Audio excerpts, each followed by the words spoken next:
और इस संसार के साध्य कौन हैं? साध्य और साधन शौनक जी ने अपने लिए नहीं किया। साधन धाम मोक्ष करी द्वारा, यही सबसे बड़ा साधन है। किसके लिए? किसे पाने के लिए? भगवान को पाने के लिए। पर हम तो जीवन रहते, कोई नौकरी पाना चाहता है, कोई डिग्री पाना चाहता है, किसी को गोल्ड मेडल चाहिए, किसी को बड़ी गाड़ी चाहिए, किसी को बड़ा बंगला चाहिए, हाँ, भोजन चाहिए, सब कुछ पाने को चाहते हैं। कथा में तो सब कहते हैं भगवान को पाना है, पर जैसे गेट से बाहर निकलते हैं तो बोले भगवान तेरा तेरे अर्पण क्या लागे मेरा, हमें तो संसार को पाना है। ऐसा ही है ना। पर ये शरीर जो हमें मिला है सबसे बड़ा साधन है। कितने लाख योनियों के बाद शरीर मिला है? 84 लाख। गलत उत्तर।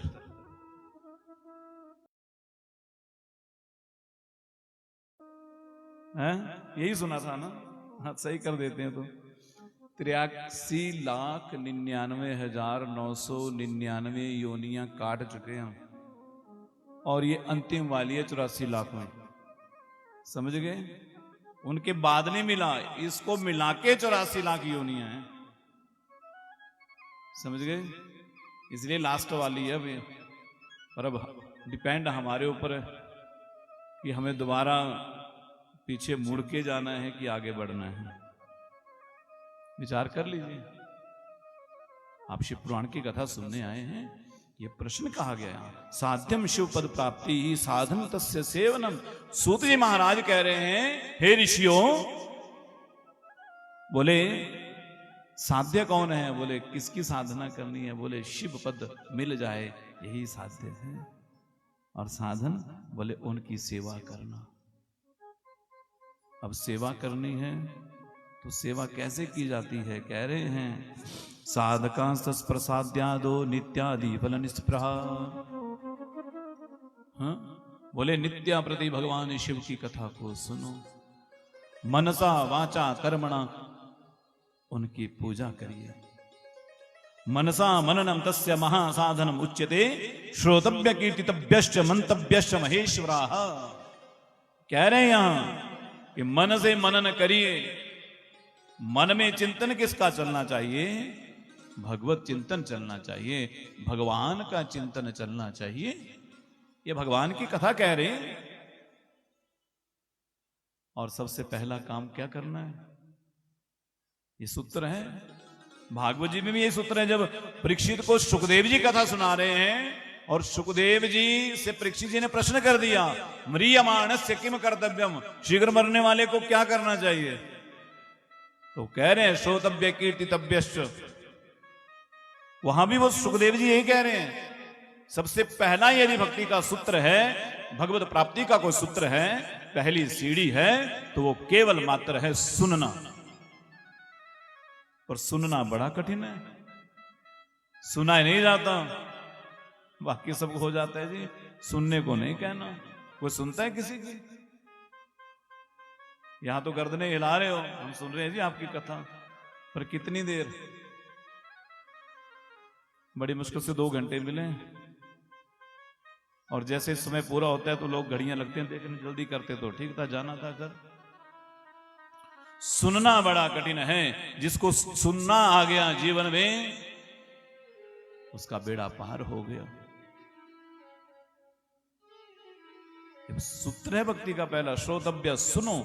भक्ति नवदा भक्ति में प्रहलाद कह रहे हैं, जब हिरण्यकशिपु ने पूछ लिया ना कि बता बेटा क्या पढ़ा तूने विद्यालय में, तो कह रहे हैं श्रवणम कीर्तन स्मरणम पाद सेवनम। वो कह रहे हैं कि श्रवण करना, सुनना। पिताजी कल्याण चाहते हो तो सुनने की आदत डालो। हाँ? भगवान श्री राम शबरी मैया को कह रहे हैं, प्रथम भक्ति रति मम कथा प्रसंगा। मेरी पहली भक्ति क्या है? मेरी कथाओं में प्रीति, प्रेम, सुनना। यही सूत जी महाराज कह रहे हैं कि श्रोतव्य, सुनो। सुनना ही बहुत बड़ा, अगर सुनना भी आ गया ना, सुनने से ही भगवत प्राप्ति हो जाती है। जिसको सुनना भी आ गया ना, जिससे सुन लिया, जिसने किसी के सुने पर आचरण कर लिया, सुनने के बाद ना आचरण कर लिया, उसको भगवान मिलते हैं। ये गारंटीड है, ये सर्टिफाइड है। त्रेता द्वापर सदयुग में नहीं, कलयुग में भी मिलते हैं। भक्तमाल में ऐसी अनेकों अनेक भक्तों के चरित्र हैं। भक्तमाल सुना नाम ग्रंथ का? अद्भुत चरित्र है, कभी पढ़ा करो उसको प्रतिदिन। भक्तमाल को सुनने के लिए स्वयं हमारे गोविंद आते हैं कथा सुनने, जो भक्तमाल पढ़ते हैं, क्योंकि उसमें केवल भक्तों के चरित्र हैं। कलयुग में कैसे कैसे भक्त हुए। ऐसे एक भक्त की कथा आती है सुनने का, जब बात चली ना सुनने की, सुनने से क्या हो सकता है। बहुत से ऐसे भक्त हैं जो सुनने मात्र से तर गए हैं। एक बिहार की सच्ची घटना है। राम चहल पांडे ऐसा नाम करके एक था। बचपन में माता पिता स्वर्गवासी हो गए, भाई भाभी थे बड़े घर में, चेचक फैली गांव में, तो आंखें उसकी भी चली गई, अंधा हो गया। अंधा था, लेकिन अब कुछ दिनों के बाद भाई की भी मृत्यु हो गई। अब घर में दो ही लोग रह गए, एक भाभी और एक वो अंधा देवर। भाभी थोड़ा बहुत काम करे लोगों के घरों में, उसको भी खिलाए, अपने आप भी खाए और खाए। अब वो अंधा जाए तो जाए कहां? जैसे आपके गांव में कथा हो रही है ना, ऐसे वहां उनके गांव में भी कथा हो रही थी। तो कथा हो रही थी तो कथा का पता चला तो कैसे न कैसे वहां पहुंच जाता, कथा सुनता, और कथा सुनने में उसे बड़ा आनंद आने लगा। कथा का विश्राम हुआ ना, जब विश्राम हुआ तो पंडित जी को पकड़ लिया जो कथा सुना रहे थे। बोले, हे पंडित जी, वैसे तो मैं अंधा हूं, कुछ और काम नहीं कर सकता, और आप मुझे साथ में ले चलो। आप जहां भी कथा कहोगे मैं सुनूंगा, और आपके चरण दबा दिया करूंगा, आपके कपड़े धो दिया करूंगा, आप मुझे साथ में ले लो बस। मैं अब कथा सुने बिना रह नहीं सकता। आपने 7 दिनों तक इतनी सुंदर कथा सुनाई, अब मैं जाऊं तो जाऊंगा। अब तो मुझे लग रहा है कथा ही मेरा जीवन है, कथा के बिना मैं जीवित नहीं रहने वाला। ब्राह्मण देवता ने कहा, भैया चिंता मत करो, तुम्हारी इतनी प्रीति है ना कथा में, कोई बात नहीं। जहां भी कथा होगी ना आसपास, तुम्हें संदेशा भिजवा दिया करेंगे, तुम सुनने आ जाया करना। हाँ, घर में रहो आराम से, कोई बात नहीं। कह दिया। उस गांव से दूसरे गांव में कथा हो रही थी, वही पंडित जी आए थे, संदेशा भेज दिया कि कथा हो रही, आ जाओ। इसने भाभी से कहा, भाभी जल्दी से हमारा भोजन पैक करो, आपके यहाँ तो भंडारा होता है ना, यहाँ तो बड़ी मौज है, यहाँ तो हाफ टाइम भी होगा, फिर हाफ टाइम में भी खाने की बड़ी मौज है? और खाने के साथ बोले, भोजन कम करो, भजन बढ़ाओ। समझ गए? वजन कम करो, भजन बढ़ाओ। तो इसने भाभी से कहा, बोले मेरा भोजन बांध दो, आज मुझे कथा सुनने जाना है। बोले ठीक है। भोजन बांधा, नित्य प्रति जाते। जब कथा में थोड़ा विश्राम होता, जैसे आप यहाँ तो थोड़े 3 घंटे में विश्राम होता है ना, वैसे कथा का नियम है कि कम से कम 4 घंटे सुबह, 4 घंटे शाम को कथा हो। दिन में केवल 48 मिनट का ब्रेक होना चाहिए, ये कथा का नियम है वैसे। पर हम तो 3 घंटे में ब्रेक कर लेते हैं ना। तो जब दोपहर का समय हुआ तो भोजन खाना, अब कथा सुनने जाता, बड़ा आनंद होता है इसको। एक दिन क्या हुआ, रात को बड़ा तूफान पड़ा, भयंकर बरसात हुई, सब तरफ बाढ़ आ गई, पानी पानी भरा है। आज भाभी ने सोचा सब तरफ तो पानी भरा है, तो अब कहाँ जाएंगे, आज भोजन भी आराम से बनाऊंगी, अब जाना तो है नहीं। ये उठे, उठ करके नहाए, और नहा करके कहा, भाभी हमारा भोजन तैयार है तो दे दो, हमें कथा सुनने जाना। बोले, कहाँ जाओगे, अंधे हो, देख नहीं रहे बाहर कितनी भयंकर घनघोर तूफान पड़ा है, बारिश हुई है, सब रास्ते बंद हैं, पानी भरा पड़ा है, कहाँ जाओगे, और हमने तो इसीलिए भोजन नहीं बनाया। अब तो गुस्सा आ गया भाभी पर, आपने हमारे लिए भोजन, कोई बात नहीं हम भूखे चले जाएंगे। कहा सुनी भी होगी थोड़ी सी। अब वो भूखे ही चल पड़े, और चले जब मार्ग में, तो जाना था इस रास्ते पे, घूमना था ना थोड़ा आगे से, वो पहले घूम गए और पहुंच गए घनघोर जंगल में। घनघोर जंगल में पहुंचे, वहां पर अंधा कुआं था। अंधा कुआं माने उसके कहीं बाउंड्री नहीं बनी थी, सीधा ही था वो खड्डा, और अंधा तो था ही। अंधा अंधे कुएं में गिर गया। जब कुएं में गिरे ना, अब उस घनघोर जंगल में कोई आवाज सुनने वाला भी नहीं है, चारों तरफ कोई घर नहीं है, कोई व्यक्ति नहीं है, घनघोर जंगल है। आज इसने भगवान को पुकार लिया, बोले हे गोविंद, हे नारायण, हे मेरे कन्हैया, तूने मेरे माता पिता को मुझसे छीन लिया, मैंने तुझे कभी उलाहना नहीं दिया।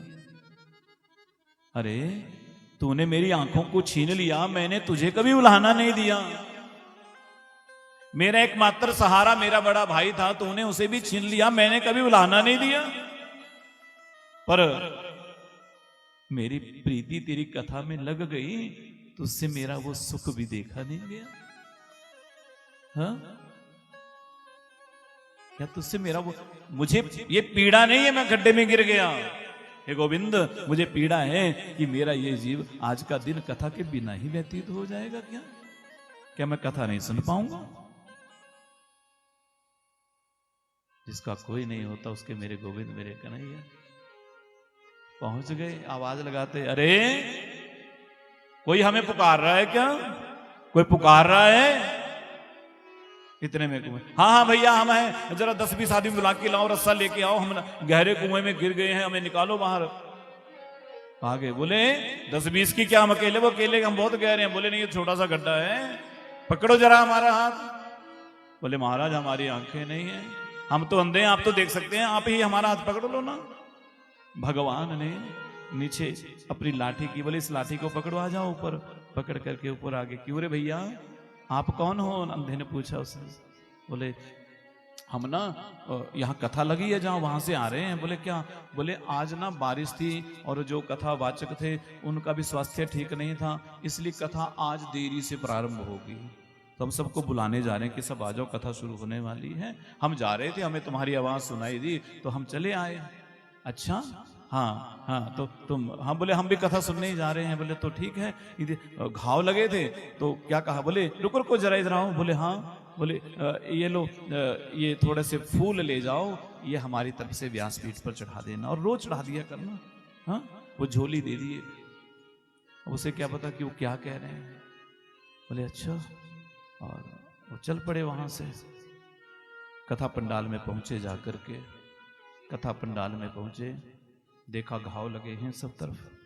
सबने देखा क्या हुआ क्या हुआ। बोले ऐसे ऐसे हम रास्ता भटक गए थे ना, जंगल में चले गए थे, वो एक खड्डे में गिर गए थे। बोले खड्डा तो वहां कोई नहीं, वहां तो बड़ा गहरा कुआं है जिसका अंत पता नहीं लगता, दिखाई नहीं देता नीचे। बोले नहीं नहीं, वो तो छोटा सा गड्ढा था, हमें एक बालक ने निकाल दिया अपनी लाठी से।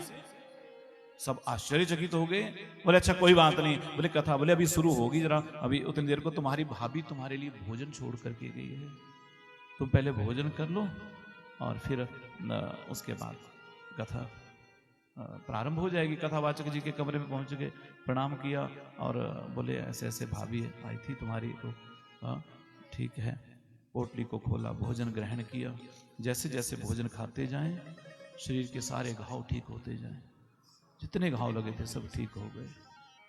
उस पोटली में 2 पान थे, और वो पान बोले एक उनको दे देना जो कथा सुनाने वाले, तुम खा लेना बोला है। तो कथावाचक जब व्यासपीठ पर बैठे हैं तो एक पान उनको दे दिया, एक अपने आप खा लिया। और पान जैसे उन व्यास ने खाया, उनका स्वास्थ्य बिल्कुल बढ़िया हो गया। और जानते हो क्या हुआ? बोले कथा में उस दिन बहुत ज्यादा आनंद आया, कथा बहुत रस बरसा। शाम को कथा विश्राम हुआ, राम चहल पांडे चला घर की ओर।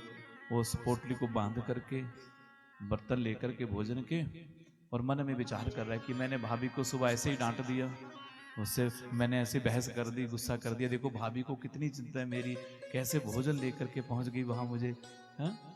घर पहुंचे, बोले भाभी मुझे माफ कर देना, मैंने सुबह तुम्हें ऊंची आवाज में कह दिया, आप तो बड़ी चिंता करती थी। क्या हुआ?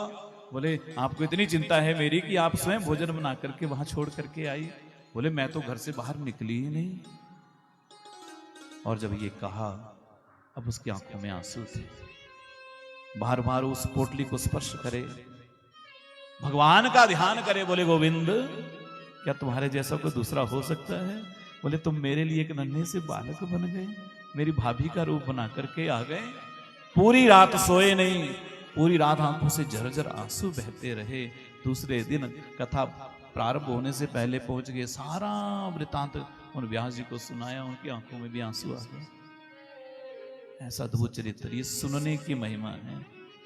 जिसको सुनना भी आ गया ना, उसे भी भगवान मिल जाते हैं। ये कलयुग की घटना है, सच्ची घटना है, ये कोई ऐसे कपोल कल्पित नहीं है।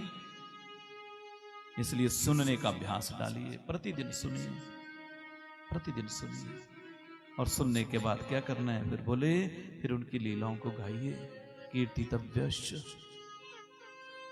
कीर्तन करिए। क्योंकि जैसा आप सुनोगे, जैसा आप देखोगे, वैसा ही मन में विचार आएगा। और जैसे मन में विचार भरे होंगे, वैसे ही बाहर प्रकट होंगे, वही वाणी से निकलेंगे। आपने यदि भगवान की कथा को सुना होगा, पढ़ा होगा, तो देख लेना, स्वतः ही मुख से भगवान का नाम उच्चारित होगा। देख लेना, मन कभी जाएगा ही नहीं दूसरी तरफ। क्योंकि जो भगवान की कथा से जुड़ गया, उसकी वाणी से कभी अपशब्द नहीं निकलेगा। उसकी वाणी से यदि कुछ निकलेगा तो भगवान नाम निकलेगा, और कुछ नहीं निकलने वाला। प्रेम से बोलिए। इसलिए कह रहे हैं, बोले श्रोतव्य कीर्तितव्यश्च, कीर्तन करिए। मंतव्यश्च, मनन करिए। फिर भगवान शिव का कीर्तन करने के पश्चात, कीर्तन करना केवल ताली बजाना ही नहीं होता, वे समझ लेना। केवल ताली बजाना ही कीर्तन नहीं, कीर्तन चलते फिरते भगवान का नाम लेना भी कीर्तन ही है।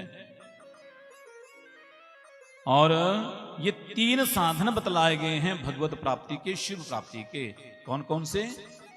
सुनना, कीर्तन करना, मनन करना। मनन माने निरंतर भगवान का मन में ध्यान चला रहे।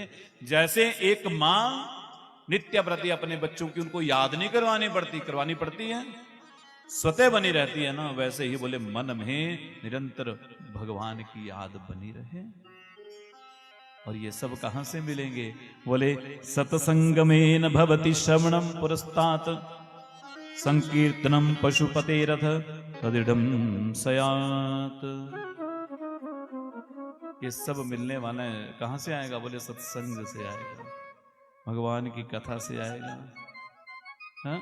सत्संग किया होगा, अच्छे लोगों का संग किया होगा, तभी तो भगवत प्राप्ति होगी।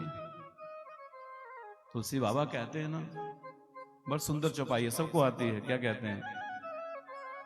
बिनु सत्संग विवेक न होई, बिनु सत्संग विवेक न होई, बिनु सत्संग विवेक न होई, बिनु सत्संग विवेक न होई। राम कृपा बिनु सुलभ न सोई, राम कृपा बिनु सुलभ न सोई। आवत एहि सर अति कठिनाई, आवत एहि सर अति कठिनाई। राम कृपा बिनु आई न जाई, राम कृपा बिनु आई न जाई।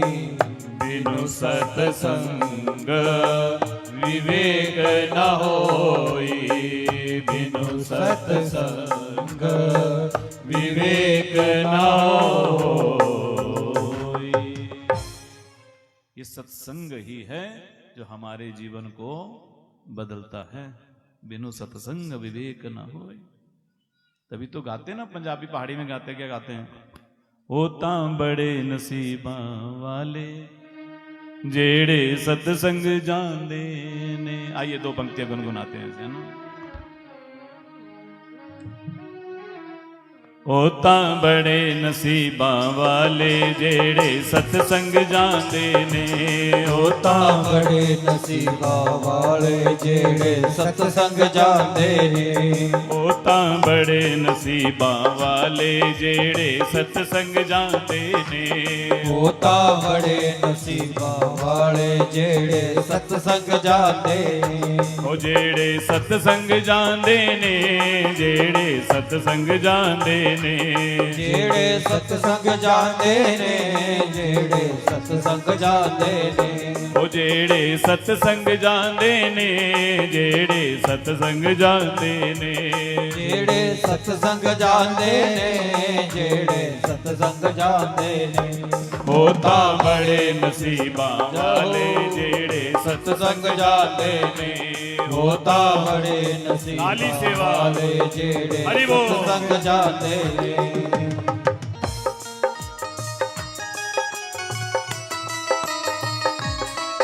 श्री हरि।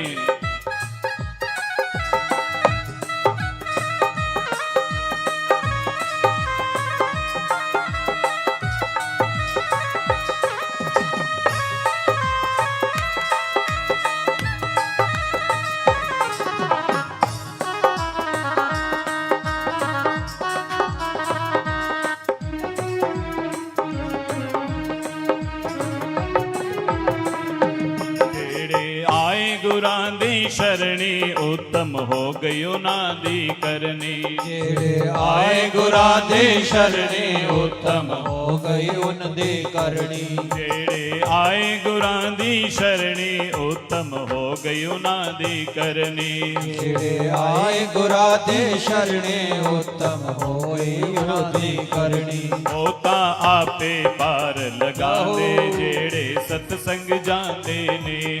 ਉਹ ਤਾਂ ਆਪੇ ਪਾਰ ਲਗਾਉਂਦੇ ਜਿਹੜੇ ਸਤਸੰਗ ਜਾਂਦੇ ਨੇ। ਉਹ ਤਾਂ ਬੜੇ ਨਸੀਬਾਂ ਵਾਲੇ ਜਿਹੜੇ ਸਤਸੰਗ ਜਾਂਦੇ ਨੇ। ਉਹ ਤਾਂ ਬੜੇ ਨਸੀਬਾਂ ਵਾਲੇ ਜਿਹੜੇ ਸਤਸੰਗ ਜਾਂਦੇ ਨੇ। ਜਿਹੜੇ ਸਤਸੰਗ ਜਾਂਦੇ ਨੇ, ਜਿਹੜੇ ਸਤਸੰਗ ਜਾਂਦੇ ਨੇ। ਜਿਹੜੇ ਸਤਸੰਗ ਜਾਂਦੇ ਨੇ, ਜਿਹੜੇ ਸਤਸੰਗ ਜਾਂਦੇ ਨੇ। ਉਹ ਤਾਂ ਬੜੇ ਨਸੀਬਾਂ ਵਾਲੇ ਜਿਹੜੇ ਸਤਸੰਗ ਜਾਂਦੇ ਨੇ। ਉਹ ਤਾਂ ਬੜੇ ਨਸੀਬਾਂ ਵਾਲੇ ਜਿਹੜੇ ਸਤਸੰਗ ਜਾਂਦੇ ने। बोलिए शंकर भगवान की। प्रेम से बोलिए। इसलिए हम सब बड़े भाग्यशाली हैं जो सत्संग में बैठे हैं।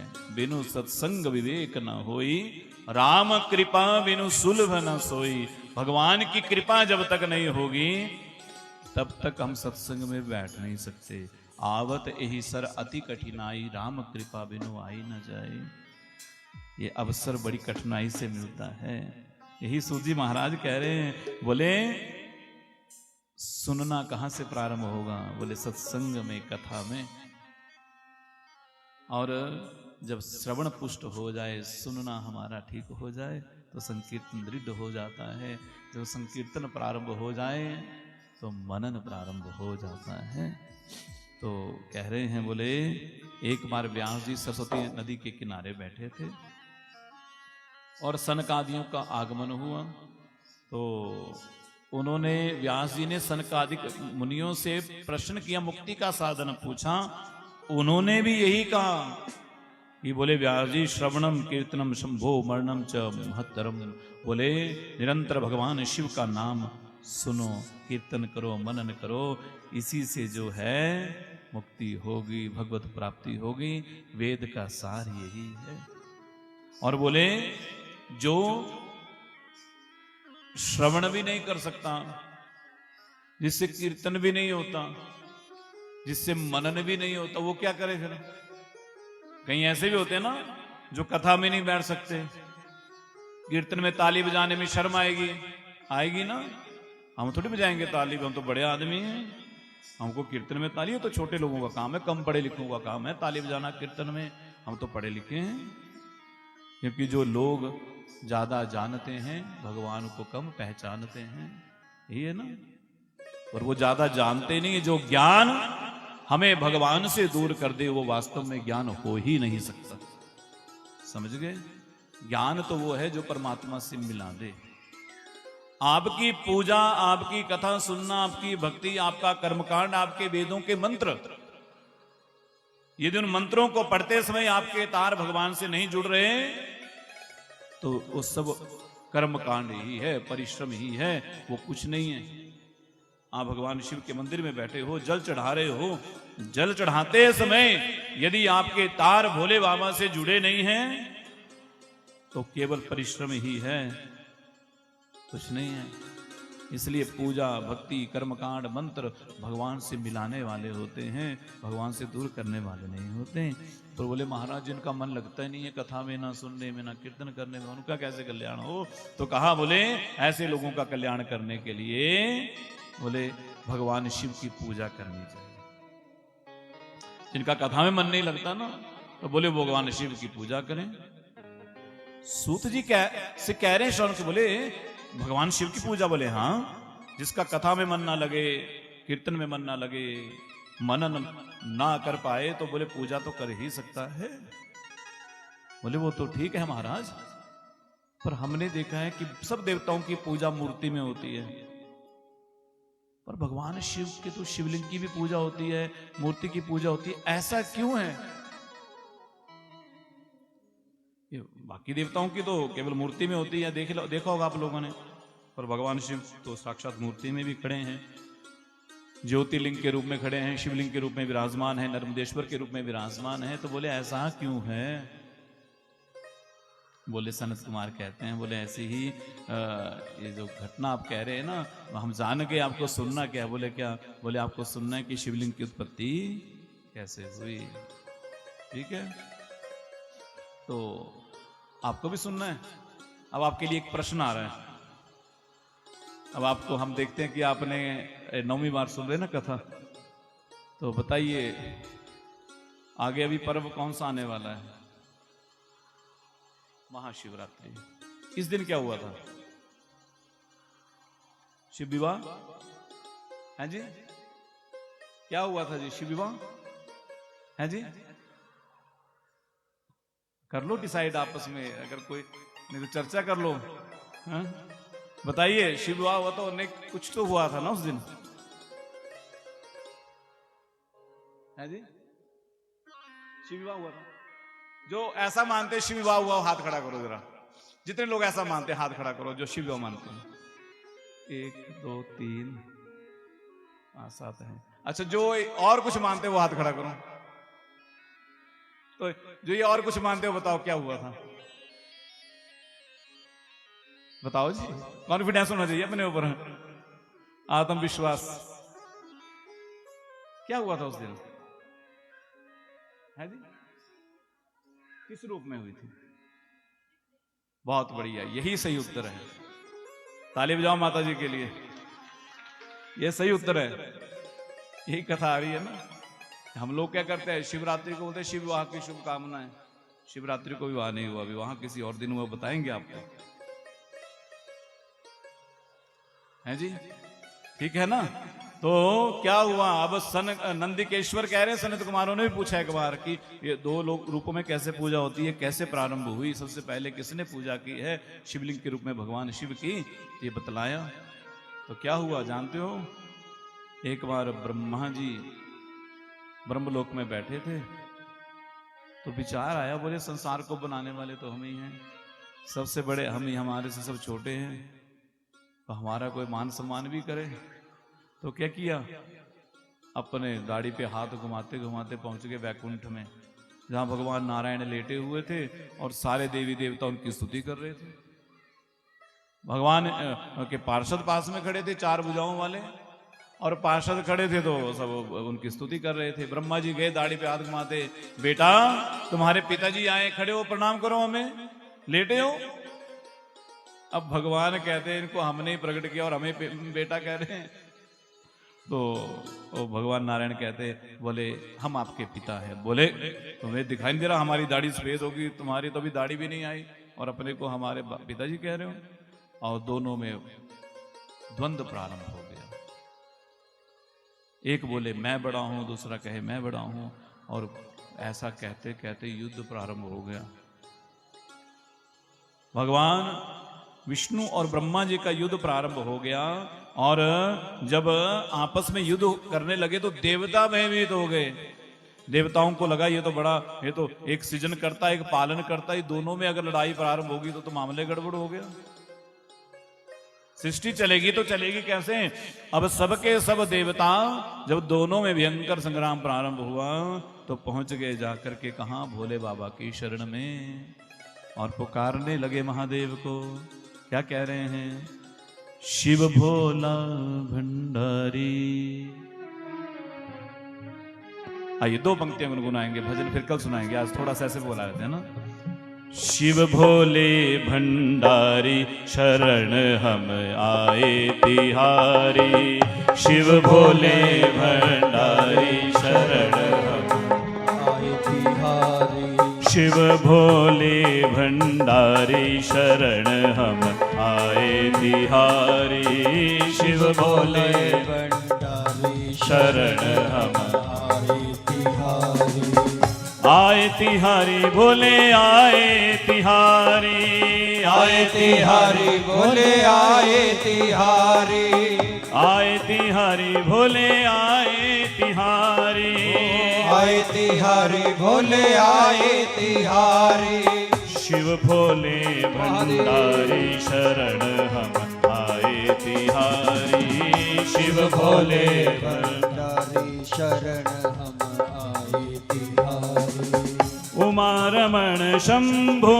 त्रिपुरारी, उमा रमण शंभो त्रिपुरारी, उमा रमण शंभो त्रिपुरारी, उमा रमण शंभो त्रिपुरारी, भय भंजन हारी, भय भंजन हारी शरण हम आए तिहारी, शिव भोले भंडारी शरण हम आए तिहारी, शिव भोले भंडारी शरण हम आए ताली सेवा।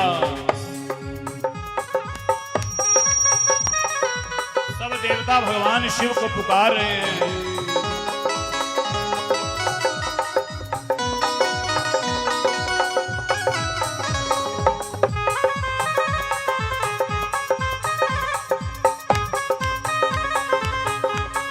बोले शंकर भगवान की। जय हो।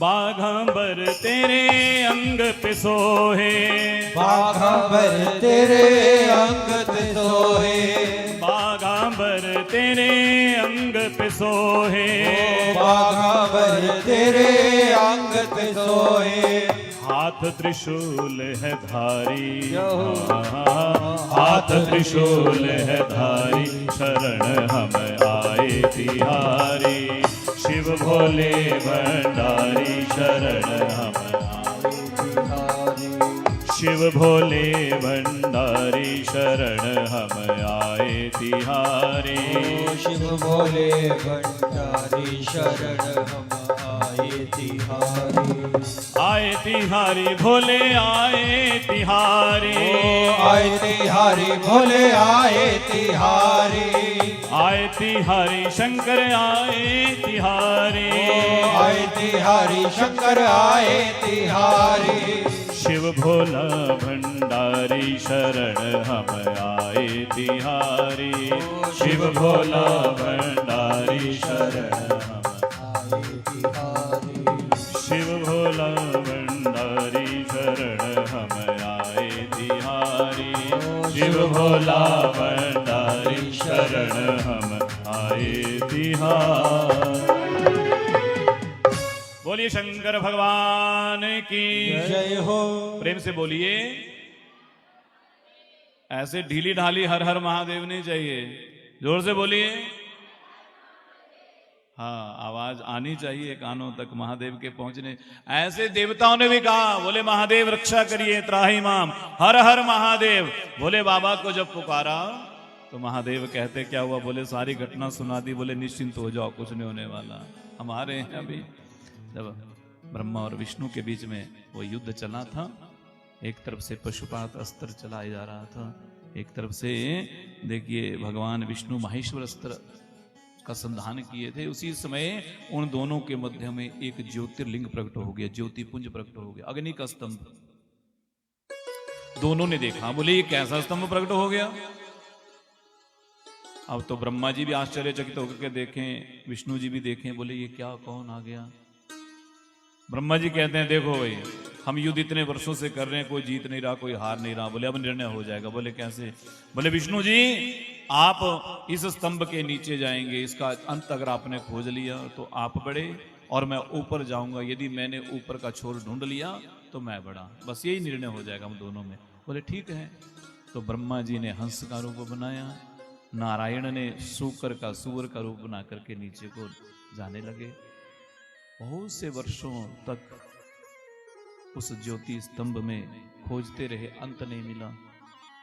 ब्रह्मा जी को छोर नहीं मिला। नारायण तो थक हार के आ गए, पर ब्रह्मा जी को लगा हमें तो सिद्ध करना है कि हम बड़े हैं। तो इतने में क्या देखा? भगवान शिव ने देखा ब्रह्मा जी का वो सारा देखा ना, उनका वो चेष्टा। तो महादेव जी को थोड़ी हंसी आ गई, और हंसी जैसे आई ना, जैसे हिले ना, वो ऊपर उनके सर पर केतकी का फूल चढ़ा हुआ था, और ऊपर से नीचे गिर गया। और नीचे गिरा, कई वर्षों से नीचे गिर रहा था, लेकिन अंतिम में छोर ही नहीं मिल रहा था। मार्ग में ब्रह्मा जी मिल गए। ब्रह्मा जी ने देखा, बोले कहाँ? बोले महाराज मुझे भी पता नहीं मैं कहाँ से गिरा, वर्षों व्यतीत तो हो गए, पता नहीं, मैं बस गिरता जा रहा हूं, लेकिन अंत नहीं मिल रहा। ना मुझे छोर का पता है, ना अंत का पता है, बस गिरे जा रहा हूं। ब्रह्मा जी जान गए, बोले इस स्तंभ का था पाना असंभव है, पर हमें तो बड़ा बनना है, चाहे झूठ बल के बने। क्या किया? बोले केतकी का पुष्प देखा, अब तुम हमारा मित्र हो गया, तो ही हमें मिला है इस ज्योतिष में। बोले हाँ। बोले तो मित्र का काम होता है मित्र की सहायता करना। बोले हाँ। बोले तो मेरी गवाही देगा? बोले हाँ देंगे गवाही।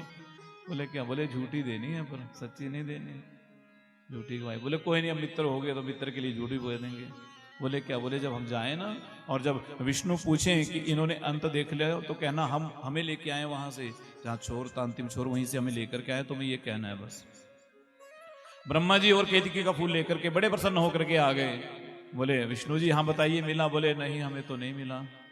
बोले तो हमें तो मिल गया, और प्रमाण ये केतकी का पुष्प है। और ब्रह्मा जी जैसे ही कहने लगे और कहते हैं, बोले चलो हमारी पूजा करो अब। और नारायण भगवान ने क्या किया? आरती की थाल सजाई। बोले अब आपकी पूजा करते हैं, आप बड़े हैं, श्रेष्ठ हैं। इतने में भगवान शिव प्रकट हो गए उस स्तंभ से। भगवान शिव प्रकट हो गए, और ब्रह्मा की उस कुटिलता को देख करके महादेव को क्रोध आ गया। उनकी भृकुटी से भैरव प्रकट हो गए।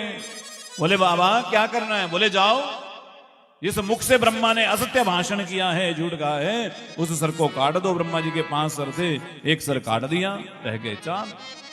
बोलिए शंकर भगवान की। और अब तो ब्रह्मा जी कांपे, थर-थर केतकी का फूल कांपने लगा। भगवान शिव ने कह दिया, ब्रह्मा जी आपने असत्य भाषण किया है, छल किया है, कपट किया है, इसलिए आज के बाद आपका कहीं कोई मंदिर नहीं बनेगा, आपकी कहीं कोई पूजा नहीं होगी। ये हमारा श्राप है। केतकी के पुष्प तूने असत्य भाषण किया है, आज के बाद तेरा उपयोग पूजा में नहीं होगा। जानते हो केतकी का फूल कौन सा होता है? नहीं है पता? बता दें। केवड़ा देखा है? केवड़ा होते हैं केवड़े आपकी तरफ, पहले बनाते थे जिनसे वो रस्सियां बनाते थे बांधने के लिए, उसमें फूल लगते हैं ऊपर जाके, वही है केतकी का फूल। उस केतकी के फूल कोई श्राप दे दिया, इसलिए भगवान शिव को नहीं चढ़ाते। हाँ जी, हाँ जी, हाँ जी। तो वो फूल को श्राप दे दिया। अब तो ब्रह्मा जी ने हाथ जोड़े, और भगवान शिव ने नारायण की ओर देखा। बोले आपने विपरीत परिस्थिति होने पर भी सत्य का साथ नहीं छोड़ा, इसलिए आज से आप कौन हैं? बोले सत्य नारायण हैं। बोलिए सत्यनारायण भगवान की। अभी तो घर घर में पूजा होती है। बोले जैसे हमारी पूजा होगी वैसे आप ही हमारे समकक्ष होंगे, आप में और हम में कोई अंतर नहीं होगा। हरि और हर में कोई अंतर नहीं होता, ये दोनों एक ही है। ब्रह्मा जी ने क्षमा याचना की। बोले ठीक है, तुमने बहुत प्रार्थना की है तो कोई बात नहीं, यज्ञ के अध्यक्ष आपको बनाते हैं। यज्ञ जब होगा तो आपकी वहां थोड़ी सी पूजा हो जाएगी। ब्रह्मा जी का एक ही मंदिर है पुष्कर में, और कहीं मंदिर नहीं है। केतकी के पुष्प से कहा, बोले ठीक है, तो हमारी पूजा में तो निषिद्ध है, हमारी पूजा में तेरा उपयोग नहीं होगा, लेकिन अन्य देवी देवताओं की पूजा में तुझे चढ़ाया जा सकता है, तुझे उपयोग लाया जा सकता है। इस प्रकार से कहा। तो अब भगवान नारायण और ब्रह्मा जी ने सर्वप्रथम भगवान शिव की पूजा की है। उस स्तंभ के रूप में भगवान शिव प्रकट हुए हैं। जानते हैं कब प्रकट हुए? इसी महीने की जो चतुर्दशी है, शिवरात्रि, उस रात्रि को प्रकट हुए हैं। इसलिए इसे क्या कहा जाता है? महाशिवरात्रि। वर्ष भर हम शिवरात्रि का व्रत ना रख पाए, महाशिवरात्रि का व्रत करने से पूरे वर्ष भर के व्रतों का फल मिल जाता है, पुण्य मिल जाता है। ये है महाशिवरात्रि। कैसे भगवान शिव ज्योतिर्लिंग के रूप में प्रकट हुए हैं। प्रथम बार ब्रह्मा और विष्णु दोनों ने पूजा की है। और ब्रह्मा और विष्णु ने जब पूजा की तो भगवान शिव प्रसन्न हो गए, और भगवान शिव ने ही इन्हें गुरु मंत्र दिया है। और जानते हैं गुरु मंत्र में कौन सा मंत्र दिया? नमः शिवाय। इस नमः शिवाय का आश्रय लेकर के ही भगवान विष्णु और ब्रह्मा जी ने सृष्टि का सृजन किया है, पालन करते हैं। और भगवान शिव ही कहते हैं, हे नारायण, आपके संग ही मेरा एक रूप। जैसे आप सृष्टि के पालन करता है, ब्रह्मा जी सृजन करता है, मेरा ही एक रूप महेश्वर के रूप में संहार करता होगा, आपके संग रहूंगा, हम तीनों में कोई अंतर नहीं होगा। इस प्रकार से कहते हैं। षोडशोपचारेश पूज्यमासातम विधिम। और भगवान शिव की पूजा की है षोडशोपचार विधि से। भगवान शिव जहां प्रकट हुए हैं उस स्थान का नाम है अरुणाचल। अरुणाचल में प्रथम बार भगवान अग्नि स्तंभ के रूप में प्रकट हुए थे, और यहीं से भगवान शिव का ज्योतिर्लिंग लिंग की पूजा प्रारंभ हुई है। और जिस स्थान पर भगवान शिव का यह ज्योतिर्लिंग प्रकट हुआ उस स्थान को लिंग स्थान भी कहा जाता है। और आगे चल करके भगवान शिव कहते हैं, लिंगम प्रधान्यत्य स्थाप्यम च तथा वेरम तो गौणकम लिंगाभावे न तत्क्षेत्रम सवेरमपि सर्वता। बोले भगवान शिव का शिवालय प्रत्येक गांव में होना चाहिए। अच्छा, एक प्रश्न और करें आप लोगों से, किस किस के घर में शिवलिंग है? जिनके घर में वो हाथ खड़ा करो जरा। मंत्रा रखी त्या घर में नहीं रखना। जिसने घर में रखा है लेकिन आंगन में रखा है, ऐसे कितने लोग हैं? आंगन में है।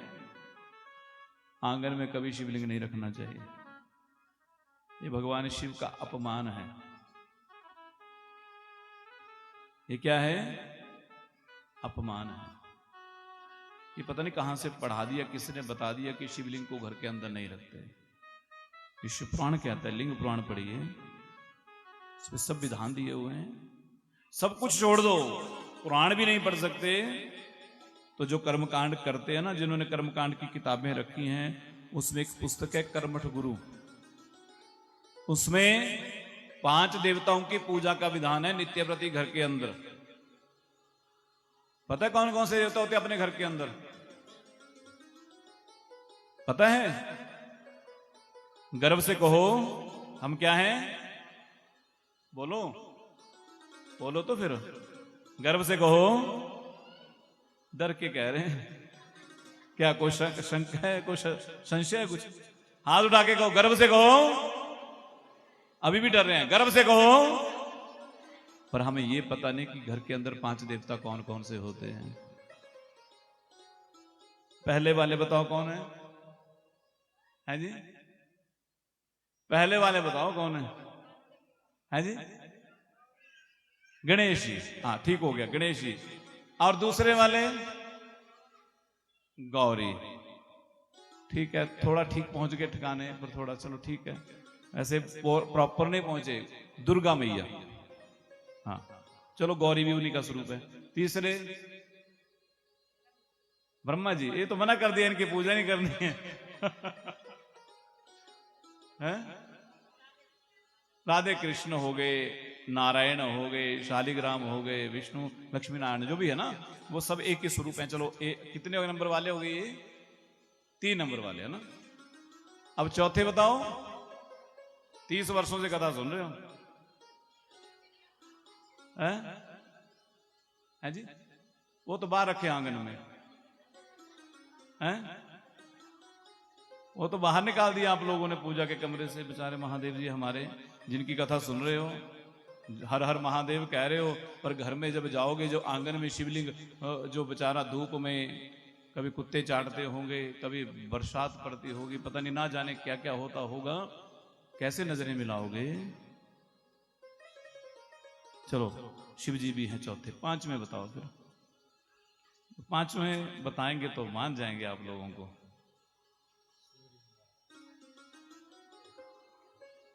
नहीं नहीं, 5वें जो बता देंगे तो फिर तो पंडितों के अलावा, पंडितों को तो पता होता है ना 5वें कौन है, पर बाकियों के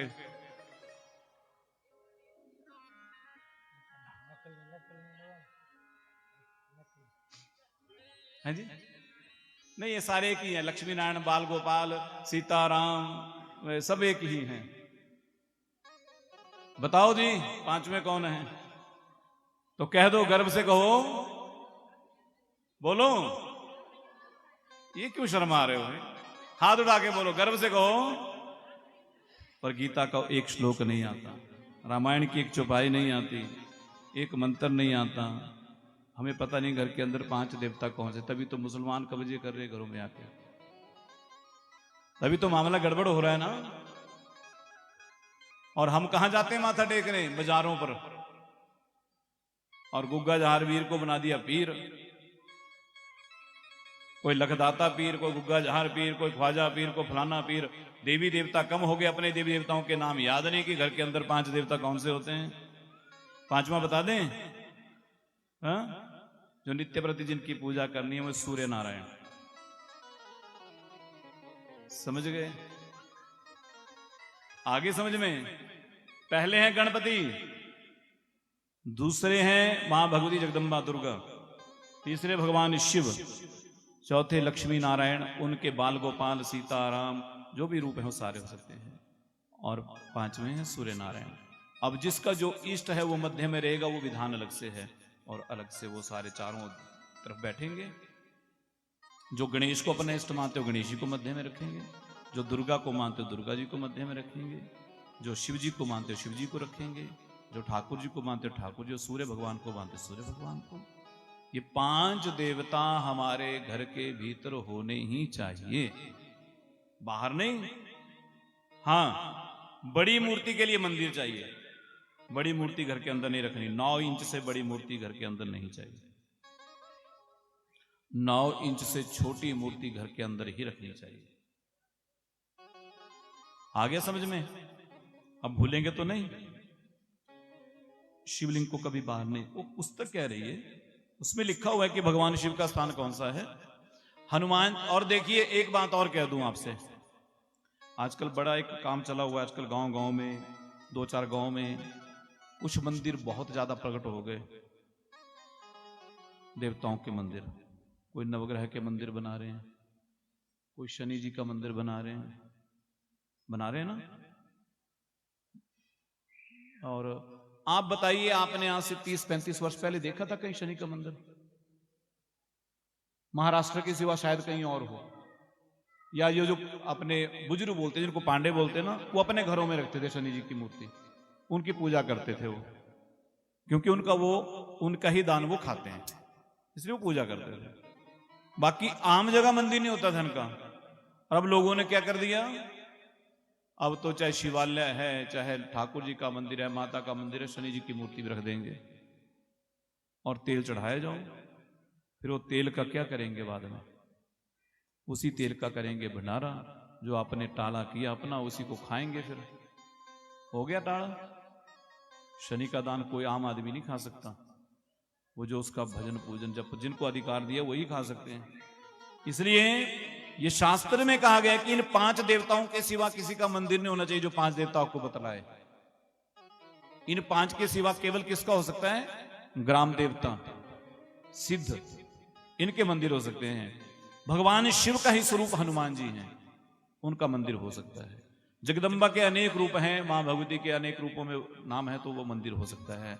सीताराम जी का मंदिर हो सकता है, राधा कृष्ण जी का मंदिर हो सकता है, बाल गोपाल जी का हो सकता है, लक्ष्मी नारायण जी का हो सकता है। एक ही रूप है सारे। पर इन 5 के सिवा छठे का मंदिर निषेध कहा गया। ग्रहों इत्यादि ग्रहों की पूजा की जाती है, पूजा करनी चाहिए। पर आप देखना, जब यज्ञ करते हैं, यज्ञ के बाद ग्रहों को विदा किया जाता है, विसर्जन किया जाता है, भेजा जाता है, उनको रखा नहीं जाता। और आसानी से समझना हो तो यह समझ लीजिए कि जब राष्ट्रपति तक हमारी पहुंच है या प्रधानमंत्री तक, तो छोटे मोटे मंत्रियों की क्या मजाल है, अधिकारियों की क्या मजाल है? वो तो अपने आप ही मान जाएंगे जब प्रधानमंत्री का फोन आ जाएगा, राष्ट्रपति का। तो जब हमारी पहुंच महादेव के पास है, तो बाकी देवताओं की मजाल क्या है? फिर वो हमें तंग कर दें। ठीक है ना? इसलिए प्रेम से बोलिए, आ गया समझ में? पक्का बोलेंगे तो नहीं? ये बहुत सूत्र हैं। कथा तो बहुत सुनते हैं हम लोग, ताली बजाते हैं, पर ताली बजाने से भी काम नहीं चलेगा ना। कुछ बातें अपने अपने घरों में लेकर के जाना है हमें। बदलाव भी होना चाहिए घर में। अगर कथा तो सुन रहे लेकिन घरों में बदलाव ही नहीं है तो क्या करना फिर? इस प्रकार से भगवान शिव की पूजा का विधान बतला रहे हैं सनत कुमार नंदिकेश्वर जी, बतला रहे हैं कि भगवान शिव की मूर्ति की पूजा भी है, लिंग की पूजा भी है, और शिव के नीचे जो आधार होता है वही शक्ति है, जगदम्बा है। जिस धातु से, जिस वस्तु से शिवलिंग का निर्माण किया जाए, उसी से उसकी जलहरी भी बनानी चाहिए। केवल नर्मदेश्वर शिवलिंग को छोड़ करके या बाण लिंग को छोड़ करके। नर्मदेश्वर शिवलिंग की जलहरी नहीं बन सकती, उसके वो जल अलग से होते हैं। और शिवलिंग पर चढ़ी हुई वस्तु को हम खा नहीं सकते। कौन खा सकता है? बोले जिसने शिव मंत्र की दीक्षा ली है, जो केवल शिव को ही अपना इष्ट मानते हैं, वो किसी भी शिवलिंग के ऊपर चढ़ी वस्तु को खा सकते हैं। नहीं तो शिवलिंग के ऊपर अधिकार होता है, जो वस्तु चढ़ी हुई है उसके ऊपर जंगम का अधिकार होता है, चंड का अधिकार होता है। समझ गए? फिर कहा गया, बोले अब कहां ढूंढेंगे, यहां तो शिवालय है और शिव जी के पास चढ़ाते हैं सब चीज। तो बोले उस वस्तु को भगवान शालिग्राम से स्पर्श करवा करके उसे ग्रहण कर सकते हैं प्रसाद रूपेण। हाँ, और नर्मदेश्वर के ऊपर चढ़ी हुई वस्तु ले सकते हैं, उनका चरणामृत भी ले सकते हैं। ये शिव पुराण में आया है। इसलिए इस प्रकार से कहते हैं, जब भगवान शिव ने बड़ा सुंदर उपदेश दिया तो भगवान की स्तुति की है। भगवान नारायण ने कहते हैं, नमो निष्कल रूपाय, नमो निष्कल तेजसे, नमः सकल नाथाय, नमस्ते सकलात्मने। हे निर्गुण और सगुण स्वरूप भगवान शिव, आपकी जय हो, आपको प्रणाम है, आपको नमस्कार है। और भगवान शिव की आगे चल करके प्रतिष्ठा की विधि बतलाई है। बोले चल प्रतिष्ठा करनी हो तो छोटा शिवलिंग जो मैंने बताया ना 9 इंच तक का, वो चल प्रतिष्ठा उसको लेकर के जा सकते हैं। अचल प्रतिष्ठा वो हिला नहीं सकते उस शिवलिंग को, फिर उसको जहां स्थापित कर दिया वहीं उसकी पूजा होगी। और जो इनकी जलहरी है वो गोल भी बना सकते हैं, त्रिकोणाकार भी हो सकती है, चौकोर भी हो सकती है। इस प्रकार से कहा। और बोले जो यदि चल प्रतिष्ठा करनी हो तो 1 अंगुल से लेकर के केवल 12 अंगुल तक ही होनी चाहिए ऊंचाई शिवलिंग की। इससे अधिक ऊंचाई वाले शिवलिंग की चल प्रतिष्ठा नहीं करनी चाहिए, वो स्थिर प्रतिष्ठा, अचल प्रतिष्ठा करनी चाहिए। और बोले सबसे पहले तो सुंदर शिवलिंग जहां स्थापित करना हो ना, पहले किसी बढ़िया मिस्त्री को बुला करके, शिल्पकार को बुला करके सुंदर देवालय का निर्माण करवाएं, और उसमें अनेक प्रकार के जैसे सुंदर व्यवस्था बनाते हैं ना, वैसे मंदिर बनाएं। उस मंदिर में फिर आगे चल करके बोले पंचाक्षर मंत्र से, वैदिक मंत्रों के साथ प्रतिष्ठा करें मंदिर की। और आगे कह रहे हैं कि जैसे भगवान शंकर पार्वती मैया को अपनी गोदी में बिठा करके विराजते हैं, वैसे ही शिवलिंग और जगदम्बा मैया धार शक्ति के रूप में विराजमान होते हैं, उनकी प्रतिष्ठा करें। और ऐसा कहा गया है कि जहां शिवलिंग स्थापित हो जाता है ना, उसके 100 हाथ तक का क्षेत्र जो है ना जी, वो सारा पुण्य क्षेत्र हो जाता है जहां शिवलिंग विराजता है। समझ रहे? 100 हाथ का मतलब समझ रहे कितना होता है? 150 फुट चारों ओर। वो क्षेत्र क्या हो गया? पुण्य क्षेत्र। उस क्षेत्र में भूल करके भी हमें कोई पाप अधर्म नहीं करना है, क्योंकि अन्य क्षेत्रम कृतम पापम पुण्य क्षेत्रे विनश्यते। बोले अन्य स्थानों पर किया हुआ पाप ना पुण्य के स्थान पर जाकर के क्या होता है? वो नष्ट हो जाता है। पर पुण्य क्षेत्रे कृतम पापम वज्रलेपम भविष्यति। पुण्य क्षेत्र में जो किया हुआ पाप है वज्र की तरह हो जाता है, वो कभी भी नष्ट नहीं होता। इसलिए एक बात जरूर याद रखना, सबसे गलत काम होते हैं, पाप कर्म होते हैं, पर देवालय में, मंदिर में जाके मन से भी कोई पाप मत करिए, झूठ मत बोलिए। मंदिर में जाके, मंदिर में भी झूठ बोलते हैं लोग, बोलते हैं ना? बोलते हैं? बताऊं कैसा कैसा झूठ बोलते हैं? ज्वाला जी जाते हैं ना, लाइन लगी हो लंबी तो क्या करेंगे? कैसे न कैसे आगे पहुंचे जाके। कोई वीआईपी अपना कहीं से वीआईपी फोन करवा देंगे, कोई झूठ मूठ बीमारी का बहाना कर लेंगे, कोई चलने में समर्थ भी होंगे, कहीं पर बोलेंगे हम बड़े बूढ़े हैं जी, हमसे नहीं, हमें खड़ा नहीं हो जा रहा, हमें तो जल्दी से पहुंचाओ। हाँ, वहां जाके भी झूठ बोलेंगे तो फिर पाप हो गया ना। तो पाप फिर तो गए किस लिए थे मंदिर? मंदिर क्यों जाते हैं हम लोग? पापों को धोने के लिए, भगवान का दर्शन करने के लिए। मंदिर माने ऊर्जा का केंद्र। मंदिर से हमें पॉजिटिव एनर्जी प्राप्त होती है, सकारात्मक ऊर्जा मिलती है। पर यदि वहां जाकर के भी हमने असत्य भाषण किया, झूठ कहा, दूसरों की निंदा की, कुदृष्टि डाली, लोभ वृत्ति लेकर के मंदिर गए, तो मंदिर जाना भी हमारा व्यर्थ है। उल्टा हम और पाप, इतना पाप लेकर के आ रहे हैं कि जाने दो। इसलिए मंदिर कभी भी जाओ, मैं तो हर कथा में कहता हूं, मंदिर जब जाओ तो किसी को दिखाने के लिए नहीं जाना। किसको दिखाना है? भगवान को। भगवान को नहीं दिखाते, पर हम तो लोगों को दिखाते, पीठ करेंगे भगवान की और फिर सेल्फी लेंगे। हाँ, ये बात तो बड़ी हंसी आती है कि बल्कि हमारे शास्त्रों में लिखा है कि मंदिर से जब आना है तो भगवान को पीठ दिखा के नहीं आना, पीछे को हटते हैं ना। पर यहां तो उल्टा होता है, यहाँ तो सेल्फी लेते हैं, तो उल्टा हो गया ना काम। और दुनिया को दिखाएंगे हम मंदिर गए। बल्कि शास्त्र कहता है कि आप यदि कोई सत कार्य करते हो, पुण्य करते हो, तो उसको किसी को पता नहीं चलना चाहिए। अगर दाएं हाथ से किया तो बाएं को पता ना हो, उसका व्याख्यान ना हो, नहीं तो उसका फल जो है वो कम हो जाता है। मंदिर जब जाओ तो दुनिया को मत दिखाओ, बल्कि भगवान से कह दो, प्रभु बस एक नजर कृपा की कर दो, एक बार हमें देख लो बस। हम कोई वीआईपी नहीं है, हम कुछ नहीं जानते। जो मंदिर में भी वीआईपी बन के जाते हैं ना, वो भगवान कहते तो वीआईपी ही बना रहे, फिर तुम मेरे तक नहीं पहुंच पाएगा। भगवान के दरबार जब जाइए तो उनके बच्चे बन करके जाइए। जैसे एक पुत्र या पुत्री अपने माता पिता से मिलते हैं तो कोई किसी प्रकार की कोई मर्यादा होती है, कोई अनुशासन होता है? हा?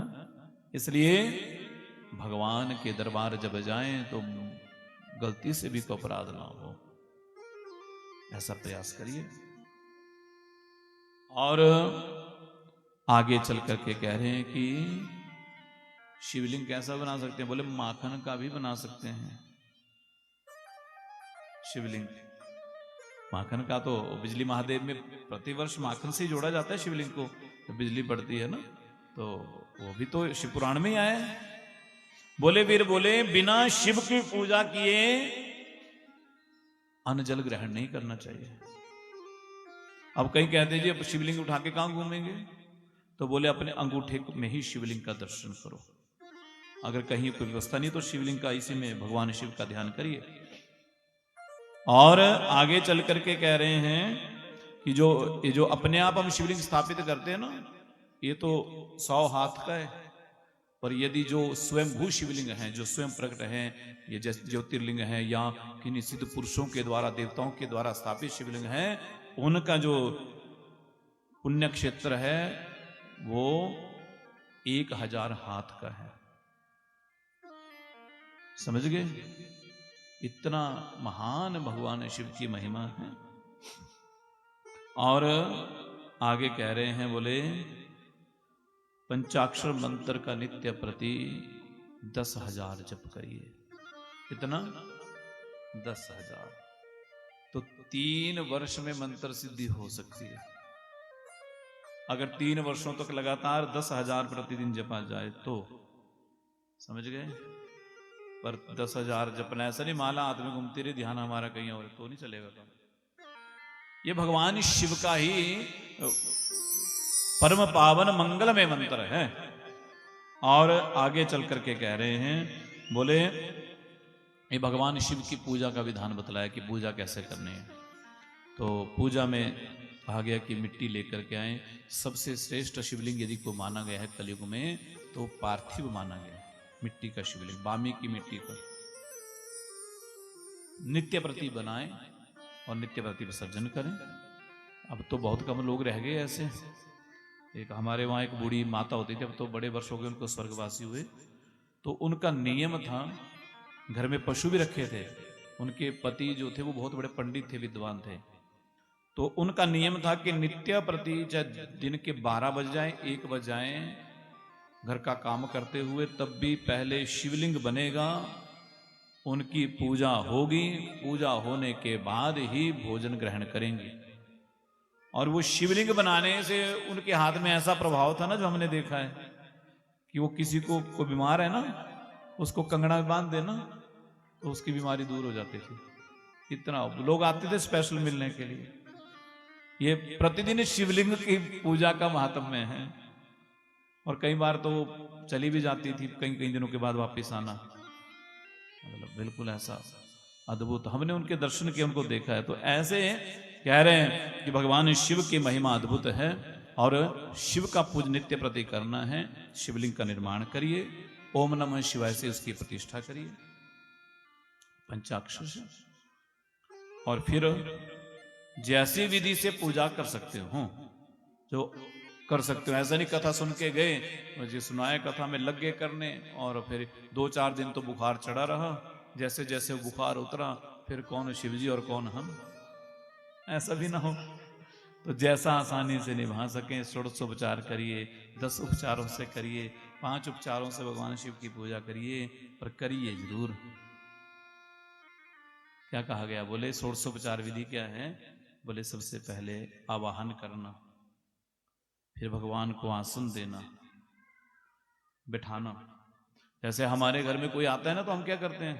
पहले किसी को निमंत्रण देते हैं ना, बुलाते हैं हमारे घर आना, फिर क्या करते हैं? उसको करते हैं कुछ, सीधा पानी पिलाएंगे? पहले तो बिठाएंगे ना, पहले तो आसन देंगे। ऐसा थोड़ी पहले आए भाई दो जी पानी पियो, बैठना बाद में देखा जाएगा। तो पहले तो क्या करना है? पहले बुलाना है महादेव को, फिर आसन देना है, फिर तो अब तो सीधा पानी नहीं पिलाते। वैसे हमारी जो भारतीय परंपरा थी, हमारे घर में कोई अतिथि आता था तो उसके पहले चरण धुलाए जाते थे। अब तो कौन धुलाता है, अब तो चला गया जमाना, पुराना हो गया जी भी। अब तो फिर चरण धुलाने हैं, फिर हाथ धुलाने हैं, फिर पानी पिलाना है, ठीक है। फिर महादेव का स्नान करवाना है।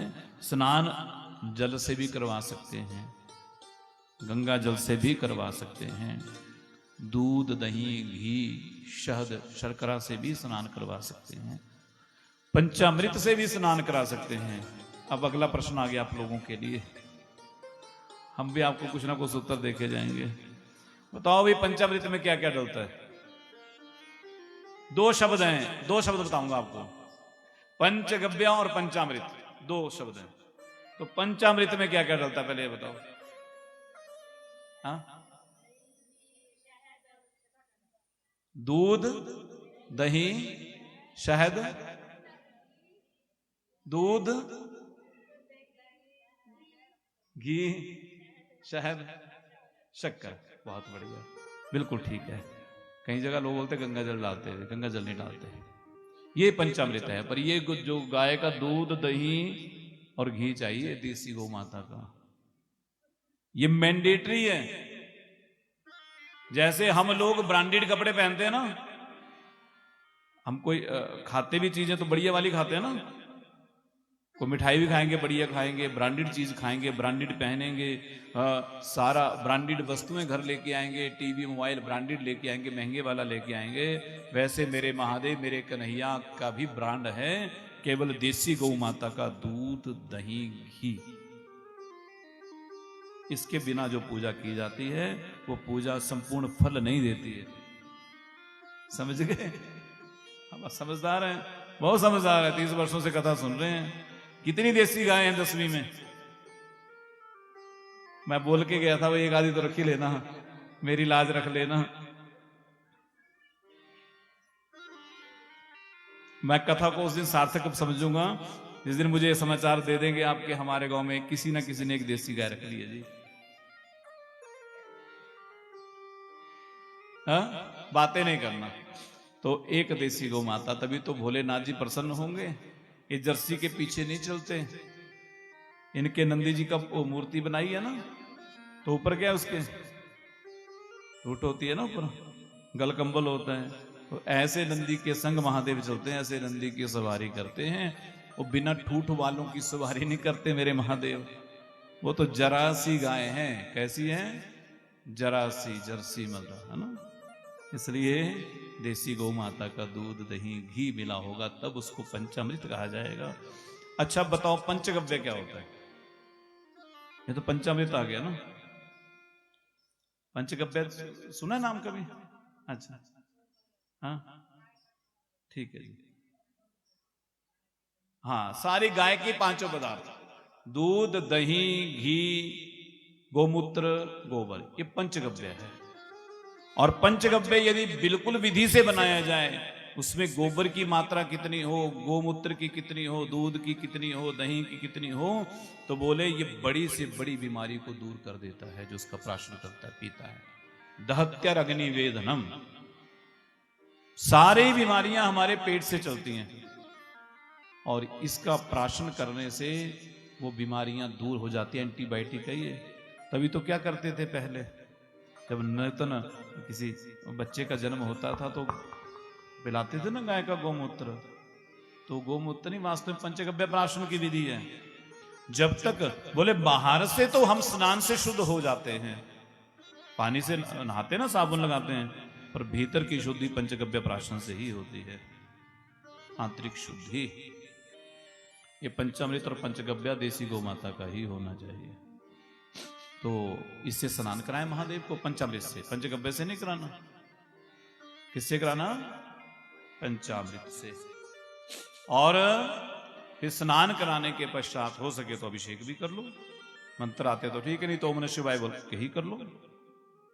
फिर बढ़िया भगवान शिव को वस्त्र इत्यादि, चाहे कोई एक तंतु ही चढ़ा दो, भस्म लगाओ।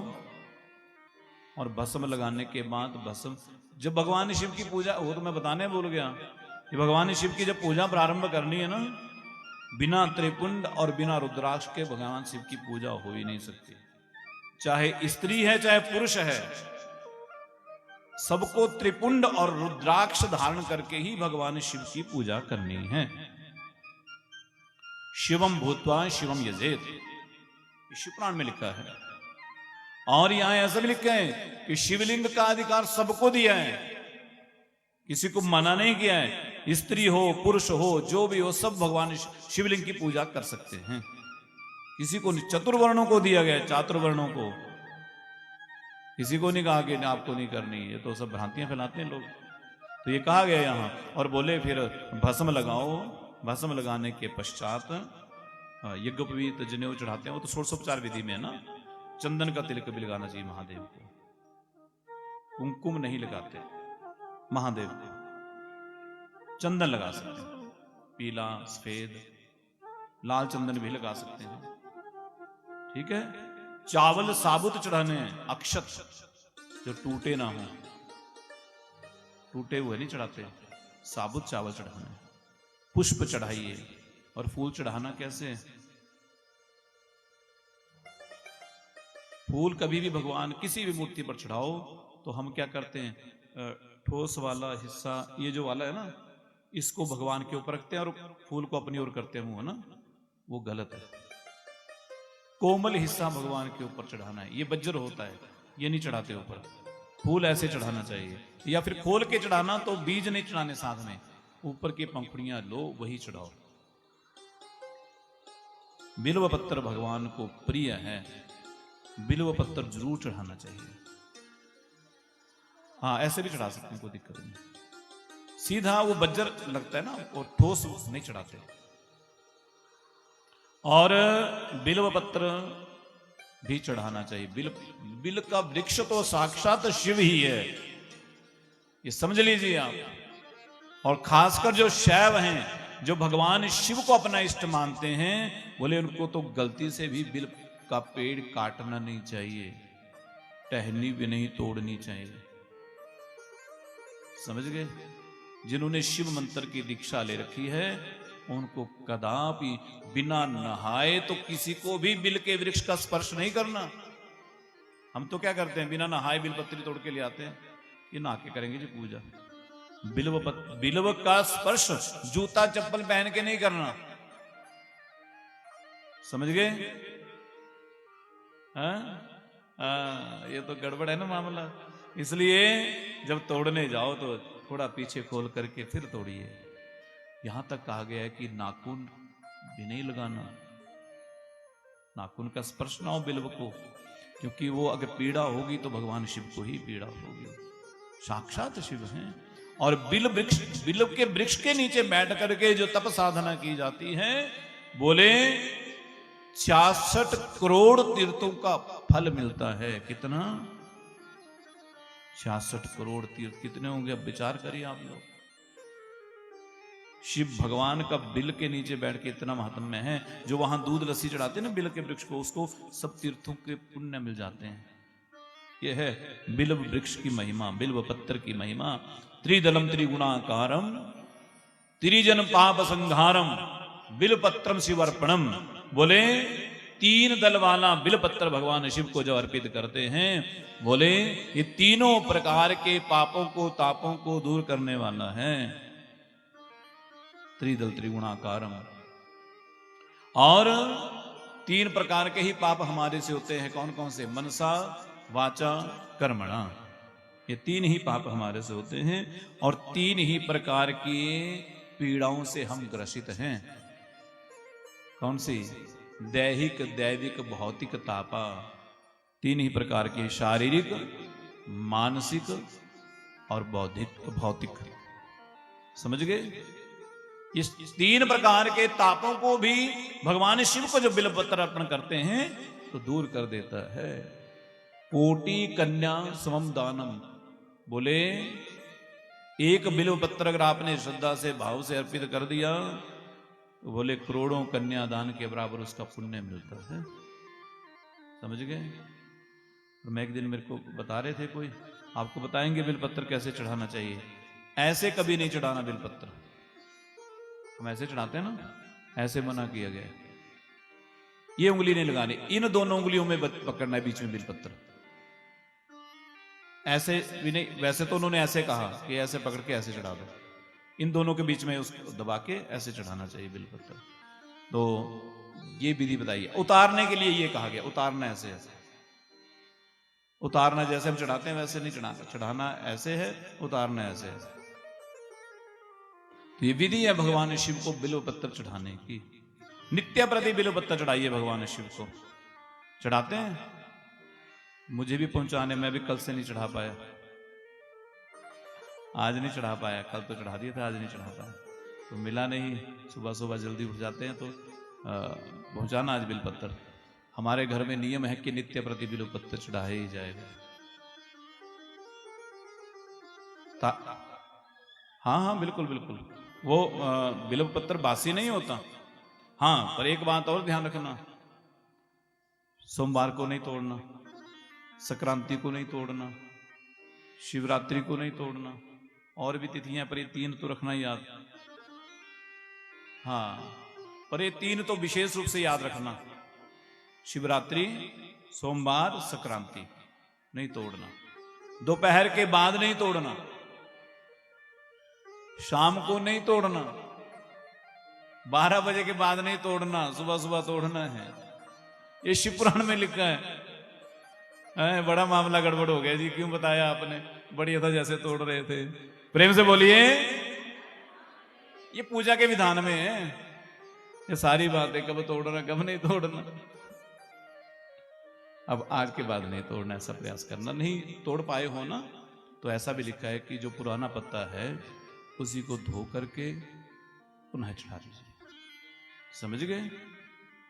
इससे बढ़िया और क्या चाहिए फिर? पर ऐसा नहीं हो कि वो लिखा है कि नहीं तोड़ पाए, तो अगर संक्रांति आ गई, सोमवार आ गया, तोड़ने थे नहीं तोड़ पाए, दोपहर के बाद का समय हो गया नहीं तोड़ पाए, तो क्या करना? उस दिन दूसरे दिन जो पूजा के बेलपत्ती रखी हो उसी को धोइए और चढ़ा दीजिए। तुलसी के लिए भी यही नियम है कि अगर तोड़ नहीं पाए तो धो करके उसी को ही चढ़ा दीजिए। हाँ, सूख जाती है, लेकिन अगर उसको घर के अंदर रख लिया जाए ना, थोड़ा गमले को उठा के, गमले वाली हो यदि, तो ठीक है, या उसको ऊपर से ढक ले थोड़ा, तो भी बच जाती है, कई बार बच जाए। नहीं बचे तो नहीं लगाओ, सूखे रखो पत्ते, सूखे चढ़ाओ, जैसे हैं वैसे चढ़ाओ, पर चढ़ाना जरूर चाहिए। आगे आएगी कथा विस्तार से, तुलसी महात्म्य में आएगा शिव पुराण में, जब शंखचूड़ और जलंधर की कथा आएगी तो सुनाएंगे आपको उसको विस्तार से क्या करना है। तो इस प्रकार से अब मुझे लग रहा है इस समय तो विश्राम का भी हो गया, 4:30 हो गए, पता नहीं चला टाइम का, है ना।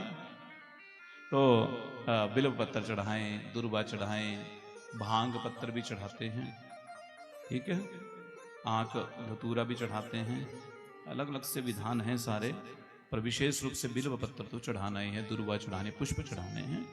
भगवान शिव को भोग लगाएं। जो घर में भोजन पदार्थ बनाते हैं बिना लहसुन प्याज का वो अर्पित करें, लहसुन प्याज वाला नहीं देना, समझ गए।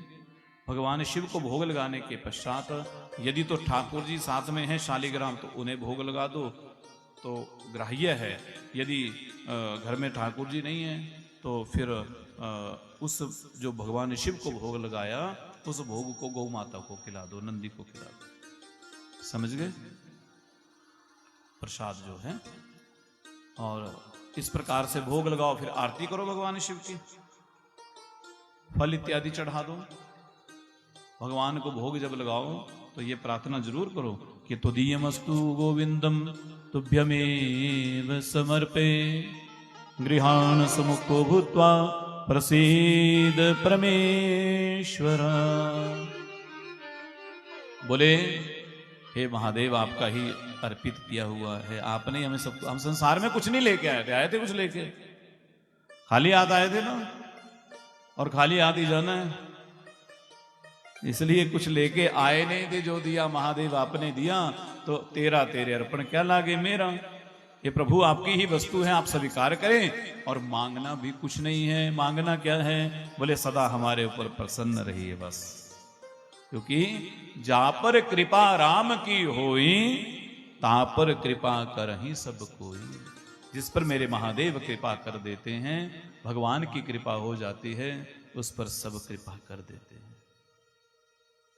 हाँ, इस प्रकार से कहते हैं। और आगे चल करके फिर समय विशेष के अनुसार नदियों के जल में स्नान का फल बतलाया गया है कि जब बृहस्पति सिंह राशि में आते हैं, इसे सिंहस्थ कुंभ भी कहते हैं, सिंह की संक्रांति भाद्र मास में गोदावरी नदी में स्नान करने से शिवलोक की प्राप्ति होती है। कहाँ की प्राप्ति होती है? गोदावरी है कहाँ? कहाँ है जी गोदावरी? अशोक जी चले गए, उनको पता है कहाँ है गोदावरी। महाराष्ट्र में ही है गोदावरी, नासिक है ना, वहां पर स्नान करने से शिवलोक की प्राप्ति होती है। कब? जब कुंभ लगेगा वहां। अब मेरे ख्याल वही लग रहा है ना जी कुंभ अभी, हाँ नासिक में। तो वहां स्नान करने से कहाँ शिवलोक की प्राप्ति होनी है। तो जिसको जाना हो जा सकते हैं, ठीक है। फिर उसके बाद कहा गया, बोले सूर्य और बृहस्पति जब कन्या राशि में स्थित हो तो यमुना और सोनभद्र नदी में स्नान करने से संसार के भोगों की प्राप्ति होती है। और जब सूर्य और बृहस्पति तुला राशि में स्थित हो उस समय कावेरी नदी में स्नान करने से सब प्रकार की कामनाओं की पूर्ति होती है। माघ मास में तथा सूर्य के कुंभ राशि में स्थित होने पर फाल्गुन मास में गंगा के तट पर प्रयागराज में त्रिवेणी संगम में गंगा यमुना सरस्वती में स्नान करने पर और किया हुआ वहां पर श्राद्ध पिंडदान, ये सब दोनों प्रकार के कुलों को भी तारने वाला होता है। पिता के भी और नाना के कुल को भी तारता है। और यह कह रहे हैं यहाँ कि यदि पुण्य क्षेत्र में जीवन बिताया जाए तो जीव के द्वारा पूर्व जन्म में किए हुए सारे पाप उसी समय नष्ट हो जाते हैं। इस प्रकार पुण्य क्षेत्र में रह करके, मैंने पहले भी कहा ना, पाप नहीं करना। हम क्या करते हैं, एक बात और बोल देते हैं आपको, जाते हैं ना तीर्थों में तो वहां क्या ढूंढेंगे, फ्री वाला लंगर कहाँ है। ऐसा करते हैं ना कि लंगर कहाँ है जी, लंगर बताओ कहाँ है। ये बड़ा मामला गड़बड़ है लंगर वाला। लंगर कौन सा चाहिए है? फ्री वाला। और गए किस लिए थे तीर्थ में? लंगर खाने, स्नान करने गए थे, दान करने के लिए गए थे, पितरों का पिंड दान करने गए थे, तर्पण श्राद्ध करने के लिए गए थे कि वहां से लोगों के द्वारा किए हुए दान को खाने के लिए गए थे। आप विचार करिए। इसलिए यदि आप लंगर में खा भी रहे हैं, पहले तो खाना ही नहीं चाहिए। यदि खा ही रहे हैं, वह तीर्थों में नहीं, किसी मंदिर में भी लंगर में खा रहे हैं, तो जितना खा रहे हैं उससे ज्यादा वहां डाल करके आइए। फ्री में कहीं नहीं खाना, फ्री वाली आदत छोड़ दो। इसी ने तो मामला गड़बड़ किया है। इसलिए कभी भी, चाहे ज्योतिषिद में जाओ, ज्वाला जी में जाओ, लंगर खाओ। पंजाबियों ने लंगर लगाए होते हैं, कई लोगों ने लंगर लगाए होते हैं, हम खा लेते, फ्री में खा लो। नहीं खाना। खा लिया तो कुछ डाल के आओ वहां, तब खाओ। तो प्रेम से बोलिए। तो बोले इस प्रकार भगवान शिव की पूजा करें, भोग लगाएं, आरती करें। और आरती तो नित्य प्रति किया ही करो, घर में प्रतिदिन किया करो। शाम के समय, सुबह नहीं कर सकते, शाम को सारा परिवार मिलकर आरती इकट्ठे किया करो, घर का वातावरण बदलेगा। तो अब समय हो गया जी कि अभी बैठ सकते हैं? हो गया जी ना, मेरे हिसाब से अभी चलता रहेगा, 2 घंटे भी चल पड़ेगा, पर हो गया ना, ठीक है। तो भगवान शिव की महती कृपा हम सबके ऊपर बनी रहे। बोलिए शंकर भगवान की। प्रेम से बोलिए, और जोर लगाओ थोड़ा। हाँ, हर हर महादेव। ऐसे भगवान शंकर की कृपा करुणा। और देखिए, जब पूजा कर लेना, पूजा के बाद भगवान शिव से प्रार्थना करिए कि महादेव, हमें कुछ नहीं आता है ना, हम में कोई सामर्थ्य है कि हम आपकी पूजा कर पाए, करवा पाए। मंत्र भी नहीं जानते, हम तो अबोध हैं, अज्ञानी हैं, असमर्थ हैं, भक्ति से भाव से हीन हैं। महादेव, जैसे भी आपकी ये पूजा की है, मुझ अज्ञानी की इस पूजा को स्वीकार कर लेना। ना मैं भक्ति जानती हूं, ना भाव जानती हूं। मुझे कुछ नहीं आता है, फिर भी प्रभु आप मेरी पूजा को स्वीकार कर लेना और यही कहना। आइए 2 पंक्तियों गुनगुनाएं, फिर कथा को विश्राम दें। तुम ही मेरी नैया, किनारा तुम ही हो, मेरी जिंदगी का सहारा तुम ही हो। तुम ही मेरी नैया, किनारा तुम ही हो, मेरी जिंदगी का सहारा तुम ही हो। तुम ही मेरी नैया, किनारा तुम ही हो, तुम ही मेरी नैया, किनारा तुम ही हो, मेरी जिंदगी का सहारा तुम ही हो, मेरी जिंदगी का सहारा तुम ही हो। ये नर्तन का चोला बनाया है तुमने, ये नर्तन का चोला बनाया है तूने, ये नर्तन का चोला बनाया है तूने, नर्तन का चोला बनाया है तूने, सभी अंग ढंग से सजाया है तूने, सभी अंग ढंग से सजाया है तूने। तुम ही मेरी नजरे, नजारा तुम ही हो, तुम ही मेरी नजरे, नजारा तुम ही हो, मेरी जिंदगी का सहारा तुम ही हो, मेरी जिंदगी का सहारा तुम ही हो। तुम ही मेरी नैया, किनारा तुम ही हो, तुम ही मेरी नैया, किनारा तुम ही हो, मेरी जिंदगी का सहारा तुम ही हो, मेरी जिंदगी का सहारा श्री राधे।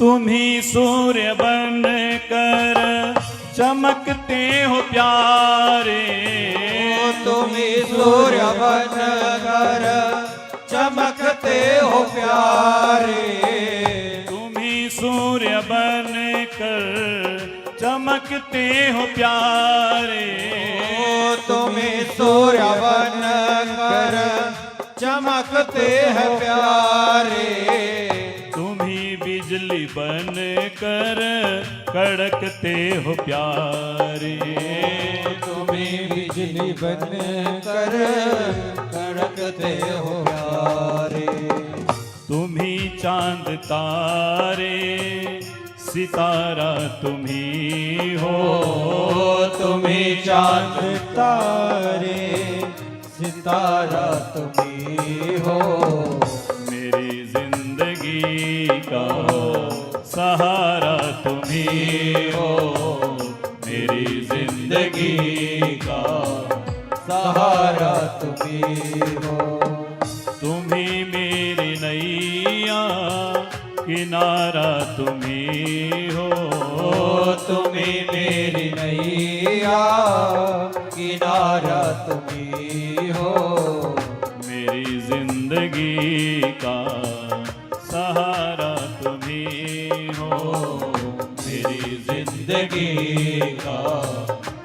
सहारा तुम्ही हो, मेरी जिंदगी का सहारा तुम्ही हो, मेरी जिंदगी का सहारा तुम्ही हो। बोलिए शंकर भगवान की जय हो। ओम नमः पार्वती पते हर हर महादेव। तो आज की कथा को भगवान शिव की पूजा के संग ही हम विश्राम देते हैं। कल हम आगे कथा को लेकर के चलेंगे। कल भगवान शिव के अद्भुत चरित्रों को श्रवण करेंगे, नारद मोह की कथा को श्रवण करेंगे और आगे चल करके परसों तक शिव विवाह तक पहुंचेंगे। परसों भगवान शिव के विवाह की कथा तक पहुंचने का प्रयास करेंगे। बाकी महादेव की इच्छा है तो कथा को विश्राम दे। उससे पूर्व कथा सुनाते समय मुझसे वाणी से कोई आपका अपराध हुआ उसके लिए क्षमा करेंगे। मेरे महादेव भोलेनाथ सदैव अपनी कृपा करुणा हम सबके ऊपर बनाए रखें। तो प्रेम से बोलिए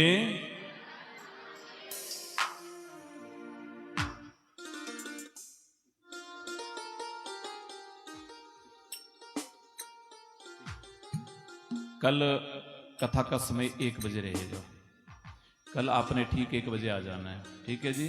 और आज जो बाहर से आए श्रद्धालु हैं उनके भोजन की व्यवस्था अभी है। बाकी तो जैसे अपना कर्म रहता है वैसे करेंगे भोजन। तो बाहर से जो लोग आए हैं वो भोजन रूपी प्रसाद लेकर के ही जाएंगे। तो बोलिए शंकर भगवान की। ओम नमः पार्वती पते हर हर महादेव। ओम आइए हम सब मिलकर के आरती करें। कदली गर्भ संभूतम कर्पूरम च प्रदीपितम अरार्तिकम कुर्वे पश्यमे वरदो भव।